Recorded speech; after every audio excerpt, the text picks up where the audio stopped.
Hello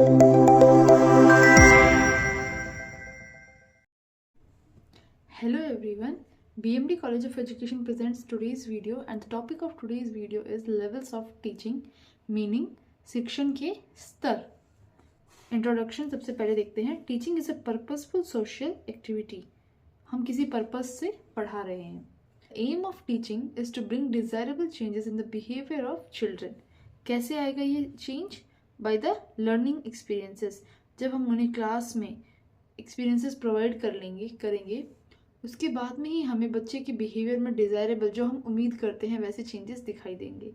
now according to educational psychologist there are 3 levels of teaching. ये आप हमेशा याद रखना तीनों लेवल्स को. सबसे पहले मेमोरी लेवल, स्मृति, देन अंडरस्टैंडिंग लेवल, बोध, देन रिफ्लेक्टिव लेवल मीन्स चिंतन. अब सारे लेवल्स को हम डीप में देखेंगे. Firstly memory level of teaching. अब जो वर्ड है मेमोरी, इसका मीनिंग आप सबको क्लियर होगा. जैसे आपको किसी का नंबर है वो याद करना है, तो वो क्या इन्वॉल्व कर रहा है? वो आपकी कितनी मेमोरी है ये चीज़ इन्वॉल्व कर रहा है. Then it is the first and lowest level of teaching. सबसे लोएस्ट लेवल है ये टीचिंग का. Then the focus is on rote learning, रट्टा मारना, and memorisation of facts, formulas. जैसे मैथ्स में फॉर्मूलाज लर्न करते हैं, केमिस्ट्री में केमिकल नेम्स लर्न करते हैं. Information without understanding. आपने किसी चीज़ को अंडरस्टैंड नहीं किया और सीधा आप उसको याद कर रहे हो, तब ये लेवल इन्वॉल्व होता है. देन यह शिक्षण का सबसे निम्न स्तर है, सबसे लोवेस्ट. अब at this level the teacher dominates and the learner is passive. Teacher क्या कर रहा है इस लेवल में? वो कंटेंट प्रोवाइड कर देगा और बच्चों को याद करने बोल रहा है, रट्टा मारने बोल रहा है, बिना ये सोचे कि बच्चे को समझ में आ रहा है या नहीं आ रहा. Then learner is passive. Passive means वो निष्क्रिय है, इतना एक्टिव नहीं है. एक्टिव कब है? जब लर्नर क्वेश्चंस पूछ रहा है और डिस्कशन कर रहा है, उस टाइम पे लर्नर एक्टिव होता है. बट जब लर्नर चीज़ों को एज इट इज़ एक्सेप्ट कर ले रहा है और वो चीज़ें याद कर रहा है, तब लर्नर क्या है? पैसिव. देन इस लेवल की कैरेक्टरिस्टिक्स, इसमें आ जाता है अगेन रोट मेमोराइजेशन. रटने पर आधारित है ये शिक्षण. Teacher centred. टीचर इसमें बच्चों के बारे में सोच ही नहीं रहा है कि उन्हें समझ में आ रहा है नहीं आ रहा है. उसे बस रिजल्ट चाहिए कि बच्चे याद कर लें और फिर उसका रिजल्ट आ जाए. बच्चों की जो थॉट प्रोसेस है, उनकी प्रॉब्लम्स हैं, उसको कोई यहाँ पे कैटर नहीं कर रहा है. The knowledge is externally imposed. Means बाहर से नॉलेज दी जाएगी. बच्चा खुद से नॉलेज बिल्ड नहीं करेगा, उसको बाहर से नॉलेज देंगे और वो उसको एक्सेप्ट कर लेगा. देन नो क्रिएटिव और लॉजिकल थिंकिंग. इसमें कोई भी क्रिएटिव और लॉजिकल थिंकिंग इन्वॉल्व नहीं होगी. लॉजिक तो बच्चा लगा ही नहीं रहा है. जब वो फैक्ट्स को एज इट इज एक्सेप्ट कर रहा है तो लॉजिक का तो इन्वॉल्वमेंट है ही नहीं. देन क्रिएटिव भी, इसमें क्रिएटिवनेस कुछ भी नहीं होगा. जो चीज़ है उसको वैसे ही मानना है, वैसे ही पढ़ना है, वैसे ही उसको समझना है और याद करना है. मैथ्स में जैसे फॉर्मूलाज होते हैं, अगर आपको फॉर्मूलाज कैसे डिराइव किए गए हैं वो नहीं बताया गया, तो वो मेमोरी लेवल ऑफ टीचिंग ही है. देन इसके बेनिफिट्स क्या हैं? इसके बेनिफिट्स में आता है useful for small children with developing intellect. जो छोटे बच्चे होते हैं उनके लिए ये बेनिफिशियल है, क्योंकि जैसे छोटे बच्चों को अभी इतनी अंडरस्टैंडिंग उनकी डेवलप हुई नहीं होती है. छोटा बच्चा है, उसको ABCD से पहले लर्न कराएंगे, नंबर्स लर्न कराएंगे, धीरे धीरे उसकी अंडरस्टैंडिंग उसको होने लगेगी. Then lays the foundation for higher learning. अगर आपको कुछ बेसिक चीज़ें याद ही नहीं है तो आपकी हायर लर्निंग पॉसिबल ही नहीं हो पाएगी.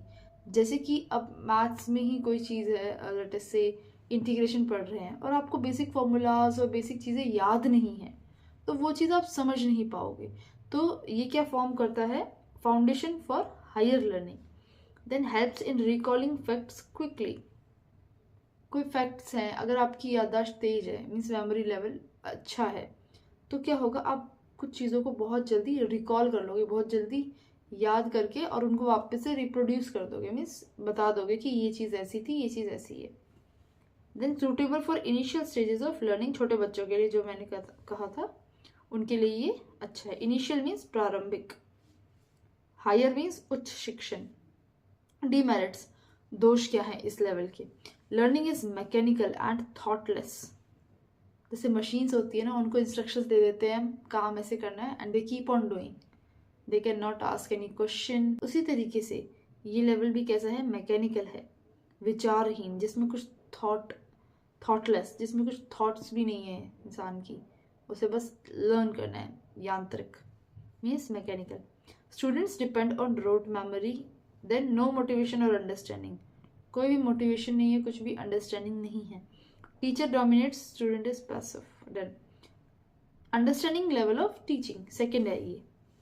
अंडरस्टैंडिंग मीन्स आप चीज़ों को एक्सेप्ट नहीं कर रहे हो, आप उनको समझ रहे हो, कैसे हो रहा है, क्या उसके पीछे पूरा प्रोसेस है, वो आप जानने की कोशिश कर रहे हो, that is understanding level of teaching. इसके अंदर क्या होगा अब? This is the middle level of teaching, बीच का लेवल है ये, वे students learn to comprehend, interpret. अब यहाँ पे क्या है? बच्चे समझते हैं और उनको इंटरप्रेट करते हैं और उनका अप्लाई करते हैं, जो भी चीज़ें पढ़ रहे हैं उनको। अच्छा, जब वो समझेंगे, जब कोई बच्चा किसी चीज़ को समझ रहा है उसके बाद में ही वो उसको अप्लाई कर पाएगा, अगर वो समझा ही नहीं है तो उसका वो यूज़ ही नहीं कर पाएगा। तो इस लेवल में अंडरस्टैंडिंग भी आती है और साथ साथ एप्लीकेशन भी आता है। टीचर क्या कर रहा है? तीनों चीज़ों के बीच में क्या क्या? कंसेप्ट्स, थियोरीज और फैक्ट्स, इनके बीच में रिलेशनशिप इस्टेब्लिश करते हैं। देन कंसेप्ट्स को बोलते हैं हम तथ्य, थियोरीज को बोलते हैं हम सिद्धांत। इस लेवल की कैरेक्टरिस्टिक्स क्या है? Emphasis on comprehension and reasoning. Reasoning means बच्चे चीज़ों को रीजन करेंगे एज इट इज़ एक्सेप्ट ना करके, और उनकी अंडरस्टैंडिंग भी डेवलप हो रही है। इंटरेक्टिव एंड पार्टिसिपेटिव, साथ साथ जब टीचर पढ़ा रहा होगा उस टाइम पे वो इंटरेक्ट भी करेंगे, पूछेंगे भी, आंसर भी करेंगे, तो ये एक टू वे कम्युनिकेशन प्रोसेस होगा। पार्टिसिपेट करेंगे क्लासरूम डिस्कशंस में। Then teacher guides, then students plays active role, teacher guide कर रहा है और बच्चे एक्टिव रोल प्ले कर रहे हैं in the teaching learning process. Then leads to generalisation and deeper understanding, generalisation हो रहा है यहाँ पे कंसेप्ट्स का। जब वो सारी चीज़ें सीख लेंगे उसके बाद में वो अपने थिंकिंग को यूज़ करके एक जनरल कंसेप्ट भी डेवलप कर सकते हैं और एक आइडिया उन्हें हो जाएगी कि क्या चीज़ उन्होंने पढ़ी है। Interactive reasoning. देन इस लेवल के मेरिट्स क्या हैं? Develops intelligence and reasoning ability, बुद्धि का विकास होता है और तर्क शक्ति भी बढ़ती है बच्चे की। Knowledge is more permanent than rote learning, रट्टा मारी हुई चीज़ क्या पता आप भूल भी जाओ, बट आपने किसी चीज़ को अंडरस्टैंड किया है तो वो चीज़ भूलना मुश्किल है। Then encourages logical and analytical thinking, यहाँ पे लॉजिक के साथ बच्चा सोच रहा है। Forms the basis for reflective level, एक बेसिस फॉर्म करेगा कौन से लेवल के लिए? रिफ्लेक्टिव लेवल, जो कि थर्ड लेवल है। इसके डिमेरिट्स क्या हैं? Focuses mainly on cognitive domain, सिर्फ बौद्धिक क्षेत्र पे ही ज़्यादा फोकस करता है, बाकी क्षेत्रों पे नहीं करता। Limited interaction between teacher and student, interaction तो है बट वो लिमिटेड है इसके हिसाब से। Emotional and practical aspects are ignored, इन दोनों एस्पेक्ट्स को इग्नोर किया गया है। टीचिंग में still remain teacher centred, teacher पढ़ा तो रहा है, अंडरस्टैंड कराने की कोशिश तो कर रहा है, बट क्या पता कि टीचर कौन सा मेथड यूज़ करे, वो लर्नर सेंटर्ड मेथड ना यूज़ करे, वो simply teacher centred method use करे, there are chances. Then last level, reflective level of teaching, चिंतन स्तर। This is the highest and most thoughtful level of teaching, सबसे highest और most thoughtful level of teaching.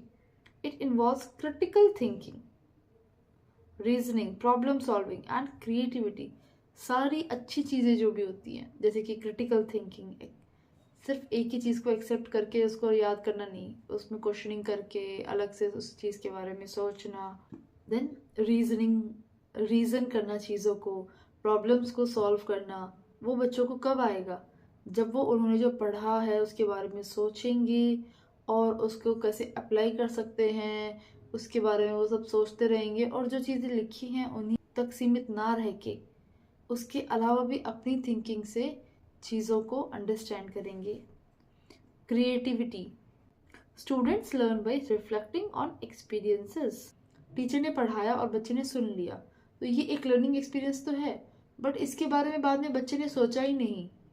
बच्चे ने याद करने की कोशिश ही नहीं की कि क्या पढ़ाया था, उसमें क्या क्या चीज़ें थी, क्या क्या कंसेप्ट वो उसे सही लगे, क्या उसे समझ में नहीं आया, तो वो अंडरस्टैंडिंग लेवल तक ही रहेगा। बट जब बच्चा उस चीज़ के बारे में सोच रहा है, नए नए आइडियाज़ सर्च कर रहा है, नए एग्जाम्पल्स ढूंढ रहा है, उसको फ्रॉम जो भी पढ़ाया है उससे अपने डे टू डे लाइफ में नए एग्जाम्पल्स ढूंढ रहा है, तो उस टाइम पे कौन सा लेवल आ जाएगा? Reflective level of teaching, analysing situations and forming their own judgements. टीचर ने जो पढ़ाया है वो तो है ठीक है, बट बच्चा अपने खुद के थॉट प्रोसेस से खुद की जजमेंट भी बनाएगा।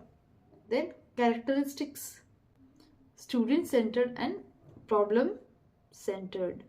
ये वाला जो टीचिंग टेक्निक है ये क्या है? स्टूडेंट सेंटर्ड, इसमें बच्चे के बारे में सोच रहे हैं। और प्रॉब्लम सेंटर्ड, प्रॉब्लम को सॉल्व करना क्या है? Main motto, by any way, by thinking, by creative thinking, analysing the situation. क्या कैरेक्टरिस्टिक है? समस्या केंद्रित, समस्या पे ज़्यादा ध्यान दिया जाएगा कि उसको कैसे सॉल्व करें। Then encourages self learning and creativity, बच्चा खुद से सीखेगा। अब उसको एक चीज़ सिखाई, लेटेस्ट से दिया बनाना सिखाया है, तो जो पोर्टर है वो तो एक बार सिखा देगा उसको कैसे बनाना है, पर बच्चा उस चीज़ के बारे में सोचेगा कि हाँ मैंने उसमें क्या क्या कितना फोर्स लगाया था, कहाँ पे, कब उसको मैं धीरे धीरे मोल्ड कर रहा था, कितने फोर्स से चीज़ों को बनाना है।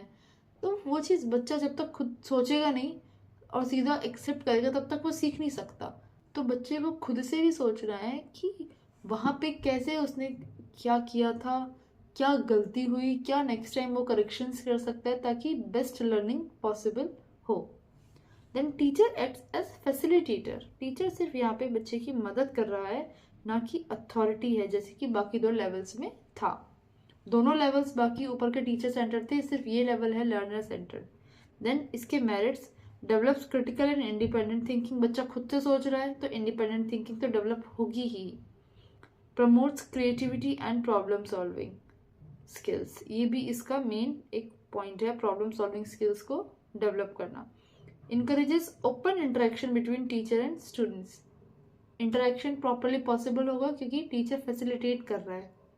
Most suitable for higher education, ये हायर एजुकेशन के लिए मोस्ट सुटेबल है क्योंकि बच्चे की थिंकिंग डेवलप हो गई है, बच्चा हर चीज़ के बारे में सोच सकता है, उसकी जो थॉट प्रोसेस है वो बहुत वाइड हो चुकी है। तो ये हायर एजुकेशन में ही पॉसिबल है। जब बच्चा छोटा है तब उसकी थिंकिंग इतनी डेवलप नहीं हो गई है कि वो खुद से चिंतन कर सके, किसी चीज़ के बारे में इतना सोच सके। देन इसके demerits, not suitable for small children, requires high mental ability, critical thinking के लिए, प्रॉब्लम सॉल्विंग के लिए क्या चीज़ रिक्वायर्ड है? मेंटल एबिलिटी बहुत ज़्यादा हाई होनी चाहिए प्रॉब्लम्स को सॉल्व करने के लिए। टाइम कंज्यूमिंग है और कॉम्प्लेक्स है। टाइम कंज्यूमिंग तो है ही, आपको किसी चीज़ को टाइम दोगे तभी आपको उसके रिजल्ट्स मिलेंगे। So this level of teaching is time consuming and difficult to pre plan the content. सबसे पहले कंटेंट को प्लान करना मुश्किल है इस लेवल में, क्योंकि आपको यहाँ पे हर चीज़ के बारे में सोचना है कि ऐसे एक्सपीरियंसेस हो जिसके बारे में बच्चे बाद में भी सोचे और रिफ्लेक्शन से वो सीख पाए और वो खुद से भी करना सीखें। देन समरी इन तीनों लेवल्स की एक बार देख लो। Memory level, recall of facts, understanding level पे क्या फोकस करते हैं? Comprehension and application. Reflective level में क्रिटिकल थिंकिंग। नेचर, दोनों का टीचर सेंटर्ड है मोस्टली, बट इसमें थोड़ा सा इंटरेक्शन होता है और ये पूरा स्टूडेंट सेंटर्ड है। टीचर का रोल बहुत बड़ा डोमिनेट, इधर गाइड इधर facilitator. Students role passive, active learner, researcher, problem solver, खुद सर्च करेगा बच्चा प्रॉब्लम्स के बारे में और उनके सॉल्यूशन के बारे में। एग्जाम्पल क्या है? रोट लर्निंग, कंसेप्ट क्लैरिटी हो जाएगी इसमें बच्चे की, और यहाँ पे बच्चा केस स्टडी करना सीख जाएगा क्योंकि उसकी थिंकिंग अच्छे से डेवलप हो रही है। Then that's all for today. Thank you all for watching. If you have any doubts, you can ask me in comment section.